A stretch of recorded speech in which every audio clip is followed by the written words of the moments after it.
আসসালামু আলাইকুম। আজকে আমি দেখাবো কাঁচা টমেটোর রেসিপি। কাঁচা টমেটো কিন্তু আমরা বেশিরভাগ ছোট মাছ দিয়ে রান্না করে খাই, কিন্তু এভাবে মাছ দিয়ে রান্না করে খাই না। আজকে আমি খুবই অল্প উপকরণ দিয়ে এই রেসিপিটা দেখাবো। এটা অবশ্যই সবাই পারেন, তারপরে আমি যেভাবে রান্না করি আমি সেটা দেখানোর চেষ্টা করলাম। আমি এখানে 2 পিস মাছ নিয়েছি। এই 2 পিস মাছ দিয়ে আজকে আমি কাঁচা টমেটোর রেসিপি দেখাবো। আমি প্রথম লবণ, হলুদ আর অল্প একটু মরিচের গুঁড়া দিয়ে মাছটা ভালো করে মেখে নেব। মেখে নেওয়ার পর কড়াইতে আমি অনেকটা তেল দেব। তেলটা যখন পুরো অনেক গরম হয়ে আসবে তখন আমি মাছটা দেব, কারণ আমি আজকে কড়াইতে মাছ ভাজি করব। আর এখানে কড়াইতে অনেক পরিমাণ যদি আমি তেল না দিই বা তেলটা গরম করে না নিই তাহলে মাছ ভাজি হবে না, মাছটা ভেঙে যাবে, নিচে লেগে যাবে। তার জন্য তারপর আমি তো মাছটা দিয়ে দিলাম। মাছটা যখন আমার এক পিঠ হয়ে যাবে তখন আমি আরেক পিঠ উল্টিয়ে দেব। মাছটা আমি ভালোভাবে ভেজে নেব।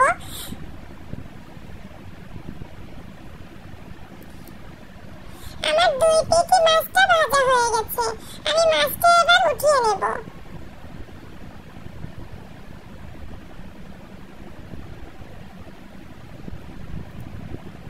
আমি কিন্তু আর তেল দেব না, আমি এই একই তেলের ভিতরে আমি টমেটোটা রান্না করব। আমি এখানে একটা আলু কেটে নিয়েছিলাম গোল গোল করে। আমি এই তেলের ভিতরে আলুটা দিয়ে দেব। আমি এখানে লবণ আর হলুদটা দেব।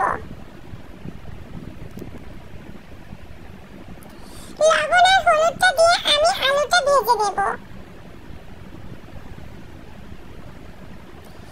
আমি আলুটা ভালোভাবে ভেজে নেব, পুরো লাল লাল করে নেব। কারণ কাঁচা টমেটো কিন্তু টক, এই আলু যখন টকের মধ্যে যাবে তখন আলুটা সিদ্ধ হতে যাবে না। তার জন্য আমি ভাজি করে নিয়ে আধা সিদ্ধ করে নেব। তারপর আমি টমেটোটা দিয়ে দেব। আমি টমেটোটা দিয়ে আমি তেলের মধ্যে টমেটোও কিছুক্ষণ নাড়াচাড়া করে নেব।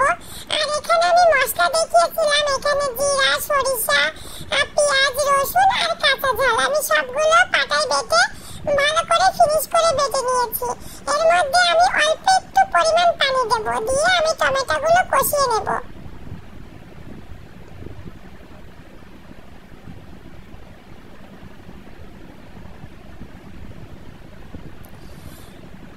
আমি তারপরে কিছুক্ষণ নাড়াচাড়া করে আমি ঢেকে রেখে দেব 10 মিনিট।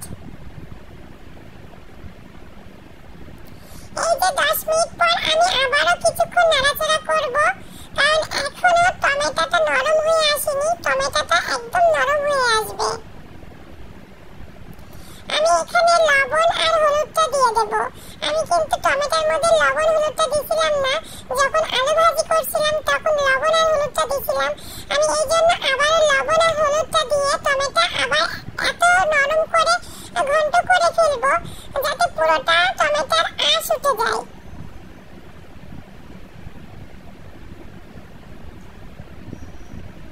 এখানে আমি আলুগুলো ঘন্ট করে ফেলবো, টমেটো আলু একইভাবে আমি ঘন্ট করে ফেলবো।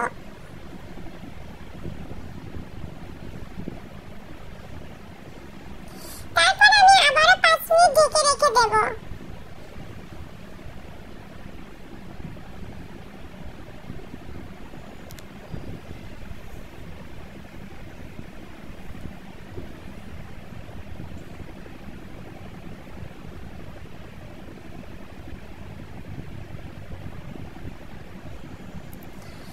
এই যে 5 মিনিট পর আমি ঢাকনা তুলে দেখছি টমেটোটা পুরো শুকিয়ে আসছে।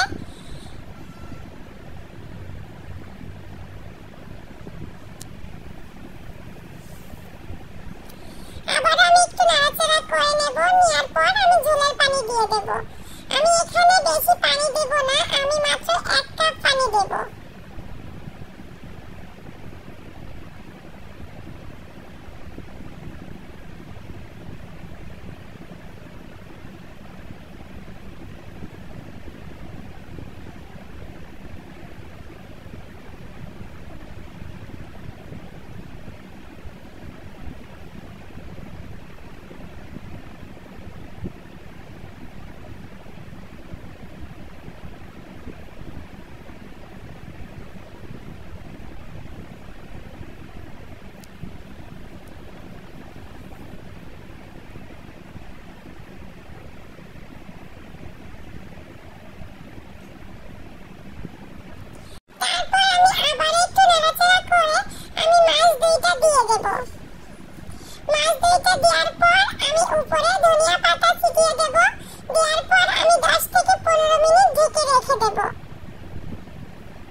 এই যে আমার টমেটোর ফাইনাল লুক।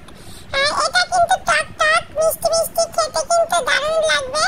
আপনারা যারা খাননি একবার হলে এভাবে করে খেতে পারেন কাঁচা টমেটোর রেসিপি। ভালো লাগলে সবাই লাইক কমেন্ট শেয়ার করবেন। আজকের মতো এই পর্যন্তই। সবাই ভালো থাকবেন, সুস্থ থাকবেন। আল্লাহ হাফেজ।